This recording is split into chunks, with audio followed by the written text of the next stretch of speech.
ഒന്നാമത്തെ കൽപ്പന വായിക്കുമ്പോഴൊക്കെ എനിക്ക് തോന്നാറുണ്ട് നമ്മുടെ ദൈവം ഒരു കുറുമ്പനാണ്.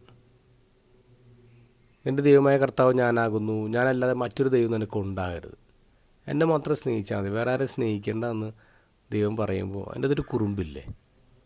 ഇന്നത്തെ ഗോസ്പല് ജോൺ 14:6 വായിക്കുമ്പോഴും നമുക്ക് അങ്ങനെ തോന്നൽ വരും.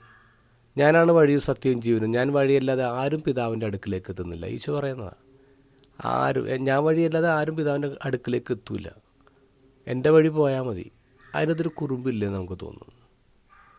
നമ്മളിങ്ങനെ എല്ലാ മതങ്ങൾക്കിടയിൽ ജീവിക്കുമ്പോൾ നമ്മളുടെ മതം മാത്രമാണ് ശരി, നമ്മളുടെ മതം മാത്രമാണ് ദൈവത്തിലേക്കുള്ള ഏക വഴി എന്നൊക്കെ നമുക്ക് പറയാൻ പറ്റുമോ? അപ്പോൾ ഈ വചനത്തെ നമ്മൾ എങ്ങനെയാണ് വ്യാഖ്യാനിക്കേണ്ടത്? 14:6 നമ്മളിത് കാണുന്നത്. 14:2 ഈശോ തന്നെ പറയുന്നുണ്ട്, എൻ്റെ പിതാവിൻ്റെ ഭവനത്തിൽ അനേക വാസസ്ഥലങ്ങളുണ്ട്. ഒരുപാട് സ്ഥലമുണ്ട്, ഈ ലോകത്തുള്ള എല്ലാവർക്കുള്ള സ്ഥലമുണ്ട്. നമ്മൾ പലപ്പോഴും അത് ഹൈലൈറ്റ് ചെയ്യാറില്ല. നമ്മൾ പലപ്പോഴും ഈശോ മാത്രമാണ് ഏക വഴി എന്ന് നമ്മൾ പറയുന്നത്. എന്തുകൊണ്ടാണ് 14:2 നമ്മൾ ഹൈലൈറ്റ് ചെയ്യാത്തത്? തിയോളജിക്കലായിട്ട് ഒരു വലിയ ഉത്തരം നൽകാൻ പറ്റും, പക്ഷേ 2 മിനിറ്റിനുള്ളിൽ എനിക്ക് തോന്നിയൊരു ചിന്ത ഇങ്ങനെയാണ്. മത്തായിയുടെ സുവിശേഷത്തിലെ ലാസ്റ്റ് ജഡ്ജ്മെൻ്റ് സമയത്ത് വലത്തുവശത്ത് നിൽക്കുന്ന ആൾക്കാർ ഈശോയോട് ചോദിക്കുന്നുണ്ട്, എപ്പോഴാണ് വിശക്കുന്നവനായി കണ്ടിട്ട് നിനക്ക് ഞങ്ങൾ ഭക്ഷണം നൽകിയത്, ദാഹിക്കുന്നവനായി കണ്ടിട്ട് വെള്ളം നൽകിയത്, നിന്നെ ഉടുപ്പിച്ചത്, നിന്നെ ജയിലിൽ വന്ന് കണ്ടത്?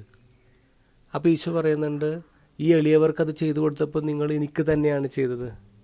ഞാൻ തന്നെയാണ് ദരിദ്രൻ, ഞാൻ തന്നെയാണ് വസ്ത്രമില്ലാത്തവൻ, ഞാൻ തന്നെയാണ് ജയിലിൽ കിടക്കുന്നവൻ എന്ന് ഈശോ പറയാം. അതിനർത്ഥം എന്താ? എല്ലാ ദരിദ്രരിലൂടെയും പാവപ്പെട്ടവരിലൂടെയും വിശക്കുന്നവരുടെയും പീഡിപ്പിക്കുന്നവരിലൂടെയും ജയിലിൽ കിടക്കുന്നവരിലൂടെയൊക്കെ നമുക്ക് ദൈവത്തിലേക്ക് എത്താൻ പറ്റും. അവരിലൂടെ അല്ലാതെ നമുക്ക് ദൈവത്തിൻ്റെ അടുത്ത് എത്താൻ പറ്റില്ല. അതാണ് ഇന്നത്തെ വചനത്തിൻ്റെ ബ്യൂട്ടി. അവരിലൂടെ അല്ലാതെ നമുക്ക് ദൈവത്തിൻ്റെ അടുത്ത് എത്താൻ പറ്റില്ല.